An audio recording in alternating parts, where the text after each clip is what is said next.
और रायपुर से ही अगली बड़ी खबर, जहां राहुल गांधी के छत्तीसगढ़ दौरे का आज दूसरा दिन है। कवर्धा और राजनांदगांव का दौरा करेंगे। राहुल गांधी विशाल जनसभा को संबोधित करेंगे। दोपहर 1 बजे तक राजनांदगांव पहुंचेंगे और करीब 3 बजे कवर्धा में जनसभा करेंगे। कांग्रेस प्रत्याशियों के लिए चुनाव प्रचार करेंगे। तो आज कवर्धा और राजनांदगांव के दौरे पर 2 दिवसीय राहुल गांधी का छत्तीसगढ़ दौरा है।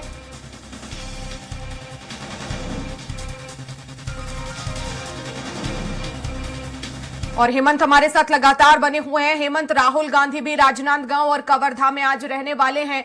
समीकरण की हम बात कर रहे थे क्योंकि सीएम भूपेश बघेल भी साथ में मौजूद रहेंगे ही, लेकिन पिछले चुनावों के नतीजे किस तरह के रहे? क्योंकि राजनांदगांव से जो है वो रमन सिंह जीते हैं, लेकिन वोटों का अंतर कितना रहा है? साथ ही साथ कवर्धा में अगर हम बात करें तो मोहम्मद अकबर की जीत में कितना अंतर रहा है? देखिए वर्षा, पहली चरण की जिन 20 सीटों पर चुनाव होना है वहां पर अब स्थानीय नेतृत्व के अलावा कांग्रेस का राष्ट्रीय नेतृत्व सीधे दखल दे रहा है।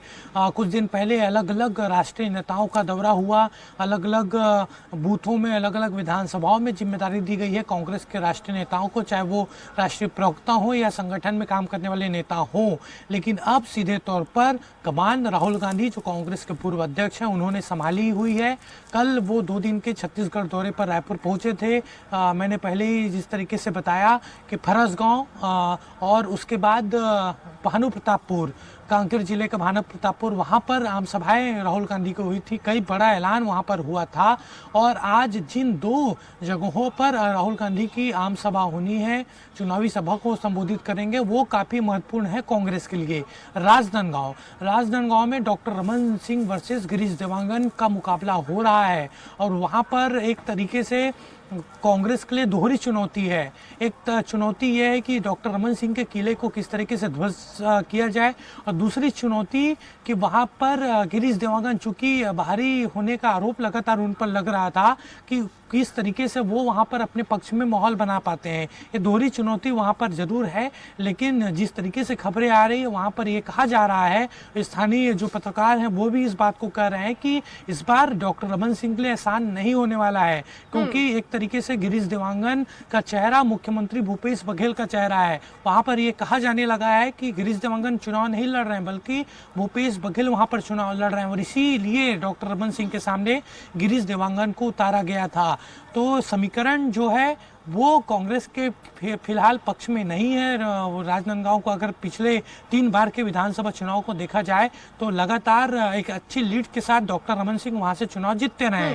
लेकिन हेमंत जी, कवर्धा की अगर हम बात करें, जैसा कि आपने कहा कि हिंदुत्व का कार्ड यहाँ पर भारतीय जनता पार्टी ने खेला है, लेकिन ये कितना सफल हो पाएगा? क्योंकि देखा है हमने, हिंदुत्व को लेकर बीजेपी लगातार अपने अपने जो है वो दावे करती है, और ऐसे में अगर कवर्धा में हिंदुत्व का कार्ड चलता है तो कहीं ना कहीं आने वाले समय के लिए बीजेपी के लिए एक बड़ी बात हो सकती है। देखिए, निश्चित तौर पर, और कई राज्यों में हमने देखा है, जिस तरीके से कर्नाटक का जिक्र करें, मध्य प्रदेश का जिक्र करें या अन्य राज्यों का जिक्र करें, हिंदुत्व के सहारे भी चुनाव लड़ने की कोशिश बीजेपी करती है। और यहाँ भी हालांकि पूरे विधानसभा सीटों पर उस तरीके का समीकरण नहीं बैठ रहा है वर्षा, लेकिन कुछ सीटें हैं, चाहे वो कांकेर की बात की जाए, चाहे वो कवर्धा की बात की जाए, या साजा की बात की जाए, जहाँ पर बिरनपुर जैसा कांड हुआ था। कवर्धा में झंडा विवाद, पता होगा कि किस तरीके से वहां पर भगवा झंडे को लेकर विवाद हुआ था। 2 समुदाय के बीच काफी तनाव की स्थिति पैदा हुई थी, और उसके बाद उस मुद्दे को भुनाने की कोशिश बीजेपी ने की थी, और उसके बाद लगातार उस इलाके में माहौल बनाने की कोशिश एक तरीके से बीजेपी ने की। और जिस व्यक्ति को अभी बीजेपी ने टिकट दिया है, विजय शर्मा, वो एक तरीके से हिंदुत्व का चेहरा वहां पर माने जाते हैं, और जो झंडा विवाद हुआ था उसमें प्रमुखता से उनका नाम शामिल था, नाम सामने आया था। तो वहां पर कितनी स्थिति हिंदुत्व की है, क्या कुछ समीकरण बैठता है, वो चुनाव रिजल्ट ही बताएगा। लेकिन अगर मैं कवर्धा की इतिहास के बारे में बताऊं तो कवर्धा में 2018 में मोहम्मद अकबर, जो वर्तमान में वन मंत्री हैं, उन्होंने लगभग 60,000 वोटों से चुनाव जीता था। यानी समझा जा सकता है कि किस तरीके से उनका वोटों का अंतर है वो वहां पर था। हालांकि 2013 के विधानसभा चुनाव में जरूर उनको हार मिली थी, लेकिन उससे पहले भी 2008 में भी वहां से विधायक बने थे। तो लगातार उस इलाके में मोहम्मद अकबर सक्रिय हैं और उनके बारे में कहा जाता है कि ठीक है वो एक मुस्लिम चेहरे जरूर हैं, लेकिन जो उनकी स्ट्रेटजी, जो रणनीति होती है चुनाव लड़ने की, वो उसी रणनीति के तहत वो चुनाव जीत जाते हैं। उनका काम करने का तरीका एकदम अलग है, वो उनका चुनाव प्रचार करने का तरीका एकदम अलग है। तो हालांकि समीकरण इन दोनों जगहों पर किस तरीके से बनेंगे वो आगे देखने वाली बात बिल्कुल होगी। हेमंत, लेकिन क्या जिस तरीके से कवर्धा राहुल में जिस गांधी तरह से मोहम्मद अकबर को उतारा गया है, क्या मुस्लिम बाहुल्य ये इलाका माना जाता है, यहाँ पर आबादी मुस्लिम समुदाय की ज्यादा है या हिंदुत्व की? और जिस तरह से हिंदुत्व कार्ड भारतीय जनता पार्टी ने खेला है, तो क्या वो माहौल बनाने में कामयाब अभी तक हो पाई है?